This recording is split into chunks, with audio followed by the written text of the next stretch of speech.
Students, तो आज का टॉपिक है structure and function of nephron.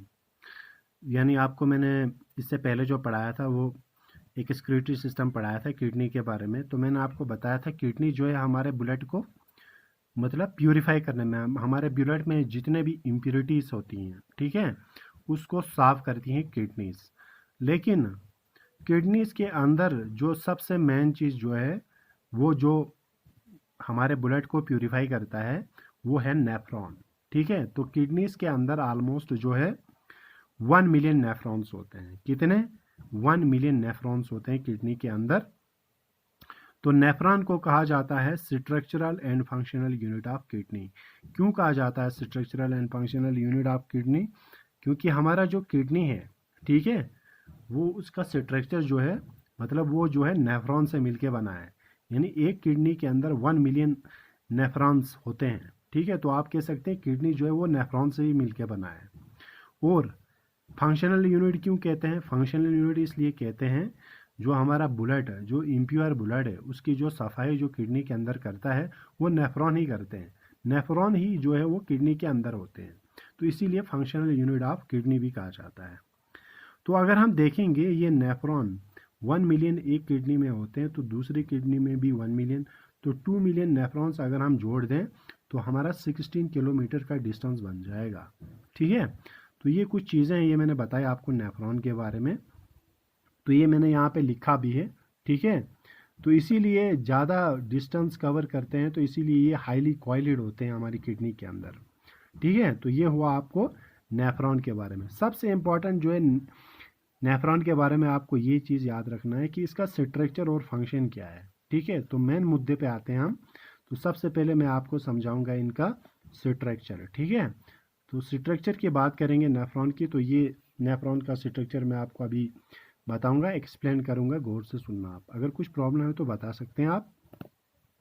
तो ड्रा करने में काफ़ी टाइम लगेगा, कम से कम आधा घंटा तो ड्रा करने में लगेगा। इससे बेटर है कि यहाँ पे आपको हाईलाइट के साथ बिल्कुल आपको दिखेगा, क्लियर डायग्राम है, मैं यहाँ पे आपको दिखा रहा हूँ। ठीक है, वहीं पे समझा भी रहा हूँ। तो क्या नेफ्रॉन को क्या कहते हैं? Structure and functional unit of kidney, क्योंकि स्ट्रक्चर भी बनाता है और किडनी के अंदर जो प्यूरिफिकेशन करता है, ब्लड को साफ करता है, वो नेफ्रॉन ही करता है। कितने होते हैं? 1 मिलियन इन वन किडनी, तो 2 मिलियन हो गए ऑलमोस्ट दोनों किडनी में। तो 16 किलोमीटर का डिस्टेंस बनाएंगे अगर हम जोड़ेंगे इनको। ठीक है, तो आइए हम बात करेंगे सबसे पहले किसकी? स्ट्रक्चर की। ठीक है, स्ट्रक्चर में आपको कुछ चीज़ें याद रखनी है।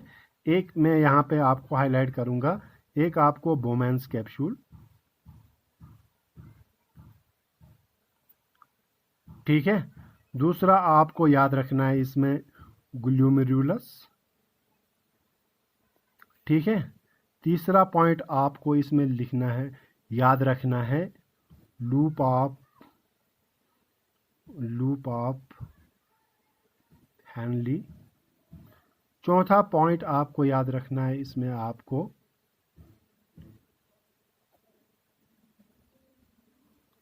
प्रोक्सिमल कन्वोलेटेड ट्यूब्यूल,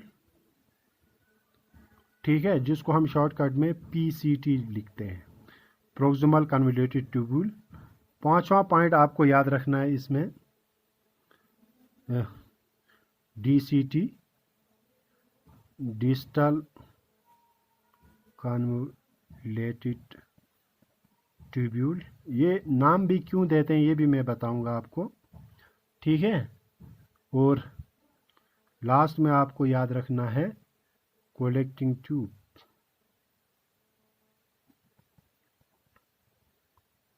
ठीक है, तो ये चीज़ों के बारे में आपको मैं बताऊंगा, स्ट्रक्चर में ये सब क्लियर कराऊंगा। ठीक है, तो सबसे पहले मैं दिखाऊंगा आपको बोमेंस कैप्सूल।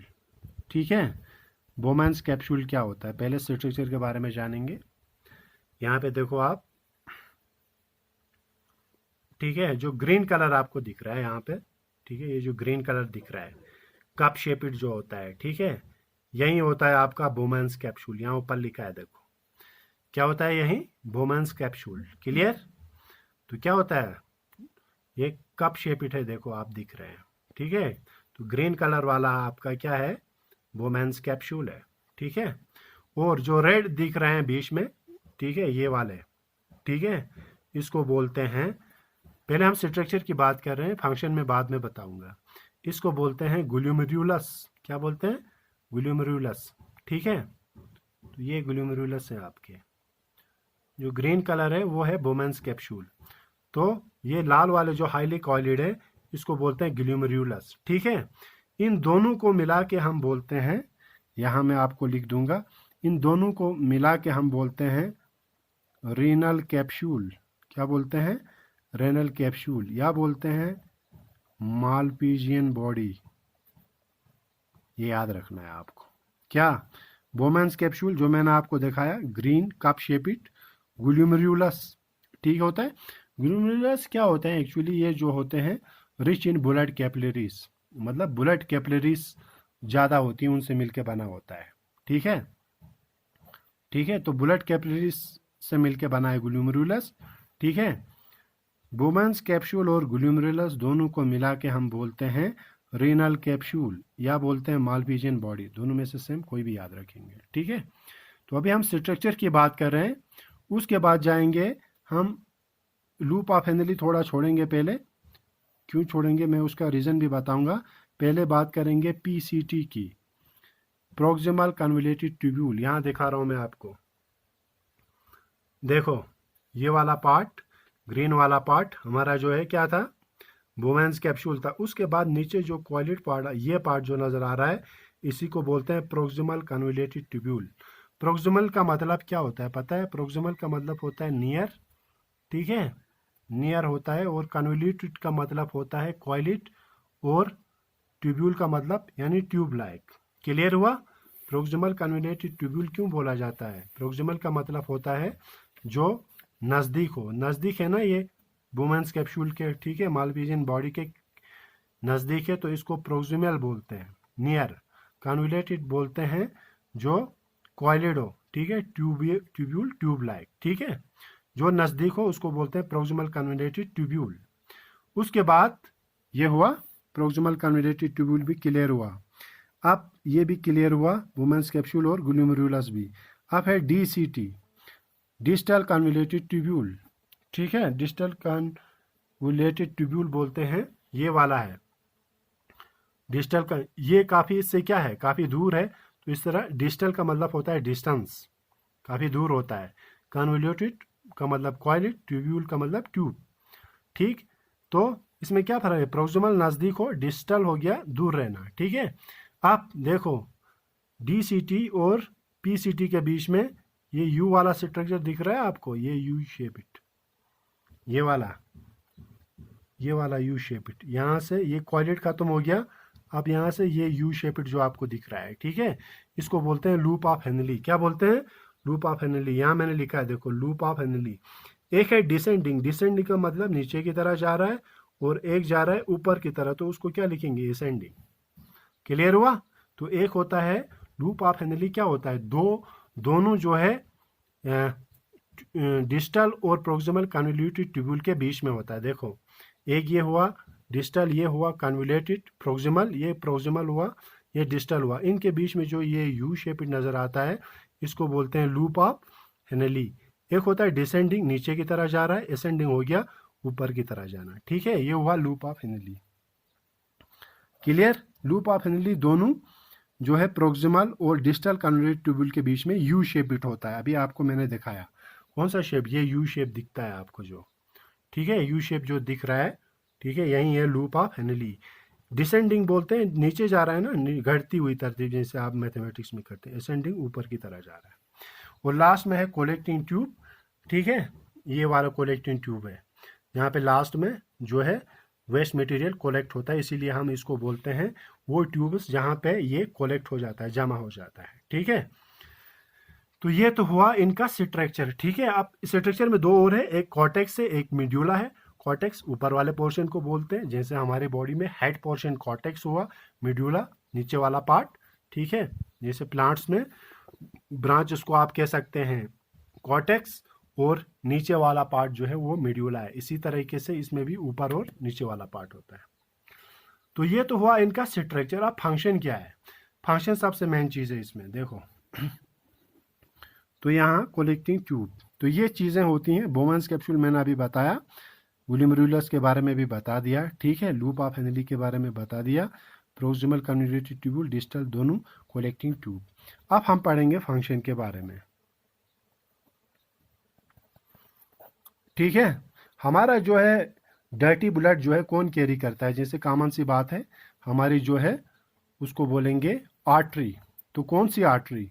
वो आर्टरी जो किडनी से जुड़ी हुई है, तो उसको हम बोलते हैं रीनल आर्टरी। ये याद रखना, मैं आपको यहाँ पे एक इसका, तो रीनल आर्टरी जो है क्या लाती है? इम्प्योर ब्लड लाती है,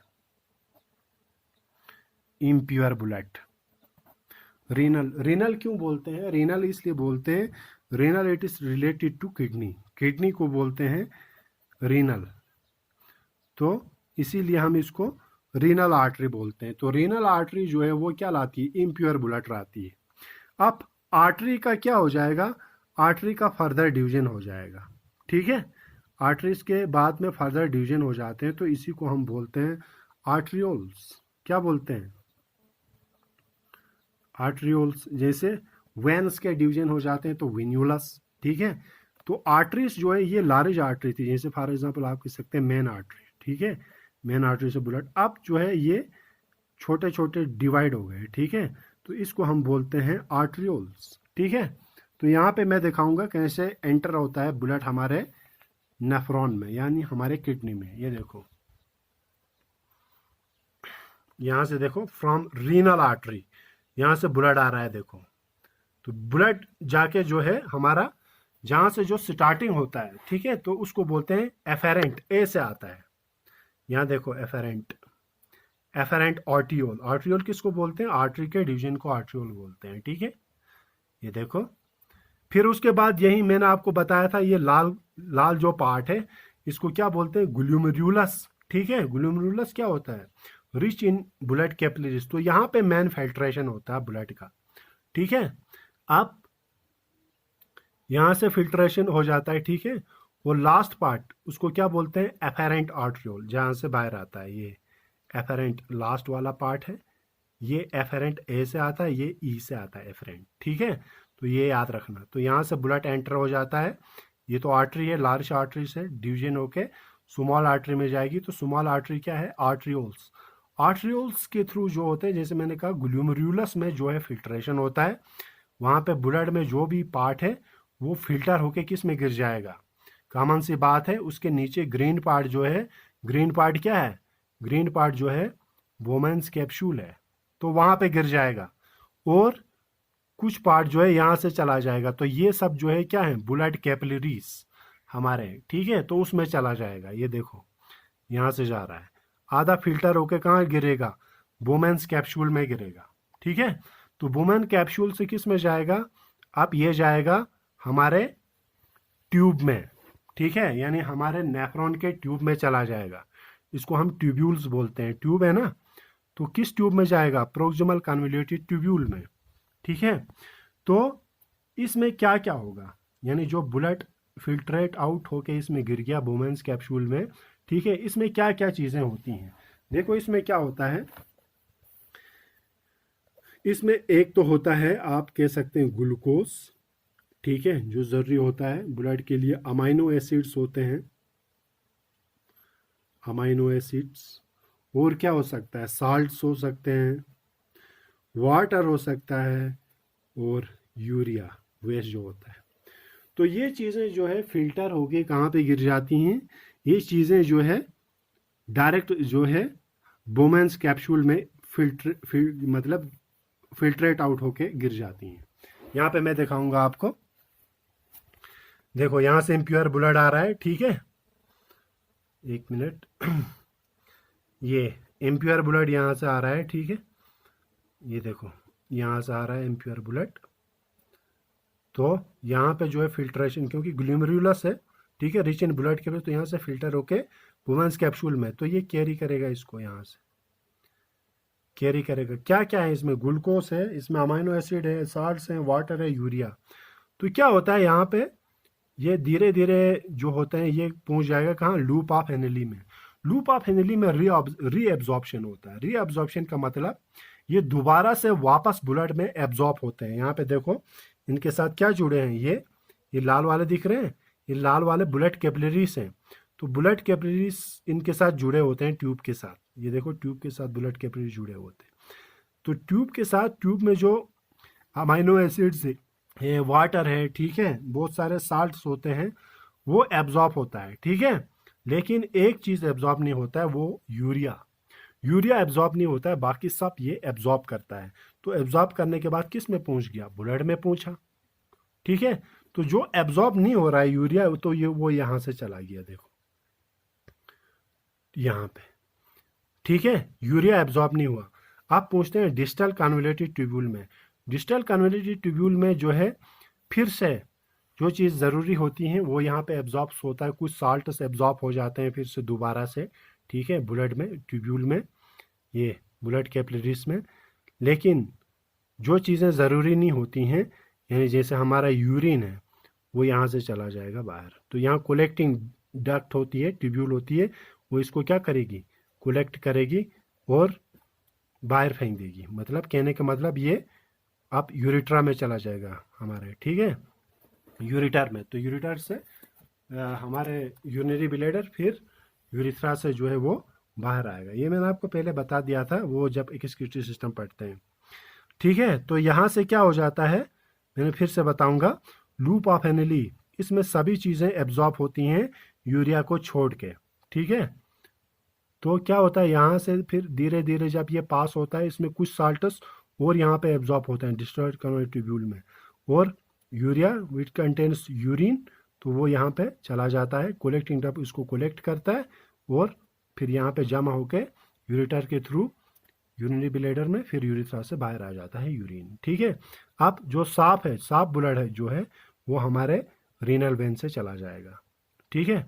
तो साफ प्योर ब्लड चला गया रीनल वेन से, ठीक है। आगे तो इसी तरीके से ये फंक्शन करता है हमारा नेफ्रॉन।